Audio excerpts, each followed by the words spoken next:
to cloud computing. What are your views on it? Is it easier to push technologies like this within a policy framework, and how fast can that be done? And what are your views in terms of how India can do it? Well, from my experience in the United States, when I instituted the cloud first policy, what it did is it gave incentives for cloud companies to actually make capital investments, because they realized that that was a US government policy, that we were moving to the cloud. Therefore, they were able to take capital and deploy it towards the public sector market. I think stating where the government is going, because what I did is I said, look, we're spending 80 billion every year. 20 billion of that 80 billion, we're going to move to the cloud. And those companies that are going to come and compete for this business, those are going to be the winners. And all of a sudden, we saw these companies actually even address some of the security issues. Sure. Google built a .gov cloud, so did Amazon, IBM came after that, and so forth, so did Microsoft. So you're seeing the markets respond to the demand. I think that what the government can do is it can set a vision of what is true north, and it can talk about where it's headed, and you'll see the private markets respond to that. Also, taking off from one of your earlier answers, specifically with regards to innovation and how you need to tap the best minds that's possibly available. But given the current macroeconomic uncertainty, do you believe governments will adopt more protectionist measures and not be able to harness the best minds that are available? Well, I think it will continue despite the uncertainty or not, right? And the reason is because one of the other compelling benefits is this move away from CapEx to OpEx. So what OpEx does is it gives you the certainty you're talking about year after year how much you're going to spend. But also, I think very quickly, in the same ways that a lot of governments around the world realize that they're not going to be in certain businesses. So, and what I mean by not being in certain businesses, you don't see governments owning hotels everywhere and saying that we're going to run hotels for all employees if they travel all over the world, or a fleet of cars, right? So in the same way, you'll see them moving towards the private sector to be able to leverage those solutions. Also, as somebody who's watched the industry grow, your perspective on the growth of the Indian technology industry, largely in the services space, how can they play a role in this overall cloud environment that everybody's calling?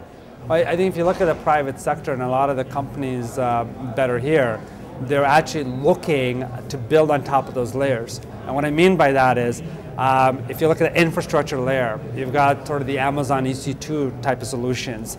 You look at Salesforce, it's got the application layer.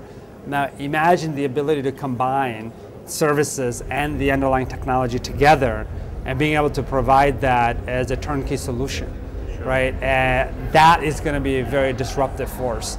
And not billing by the number of hours or number of people, but really thinking about these holistic solutions. Also, the technology industry in India has talked about a policy framework being framed by the government, specifically with regards to cloud computing. What are your views on it? Is it easier to push technologies like this within a policy framework, and how fast can that be done? And what are your views in terms of how India can do it? Yeah, I mean, look, one of the big reforms, even in the United States, is immigration reform.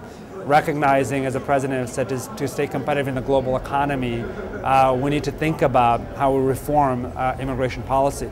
But I think you look at the global grid now, right? You could go back to the agricultural revolution, as I mentioned, where people could literally live a lifetime within a 25 square mile.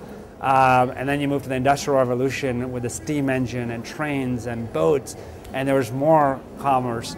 And now in the information revolution, you have a global grid where you can connect people from around the world. An interesting example is what happened with Netflix. What Netflix did is it instituted a competition to see who could improve its algorithm for predicting which movies users would like. And you had a global team that was created from people from all over the world that ended up winning. I think in that vein, you're going to see more and more of that as we look at the cloud platforms that allow us to democratize talent and allow us to democratize technology solutions. But do you see more protectionist measures in the current economic environment? Well, I think we need to be very careful in terms of protectionist measures long-term will hurt any nation state. So what next for Vivek Kundra? Are you looking at any role back in the government side, or would you rather be an outsider? Well, right now I'm very focused, obviously, at Harvard as a fellow. I'm going to be doing that for the next 5 months in Cambridge, Massachusetts. It's a time for me as I reflect on the last decade in public service as I've spent at it. And I've been fortunate to have worked at every level of government, from city to state to county to federal. And now I'm looking forward to engaging in the global dialogue of the potential of technology, not just in the context of how we can disrupt the public sector, but what does it mean as far as healthcare is concerned? What does it mean as far as education is concerned? How do we look at the digital divide, and how do we make sure that people around the world have the same opportunities as those that are connected to the global grid? So is it easier to look at implementing or drive the adoption of these cloud technologies from outside the government rather than within? Well, I think I've spent the last decade, I've had an amazing journey in the public sector. Now at Harvard University, I look forward to engaging with people from all over the world to bring some of these web scale efficiencies to these problems. Vivek, thank you so much for talking to NDTV. Thank you. Thank you for taking the time. So clearly Vivek Kundra is not committing himself to any specific project inside or outside the government after his 5-month stint at Harvard. But he has kicked off an important technology trend, not just for the US government, but also for other emerging countries to follow.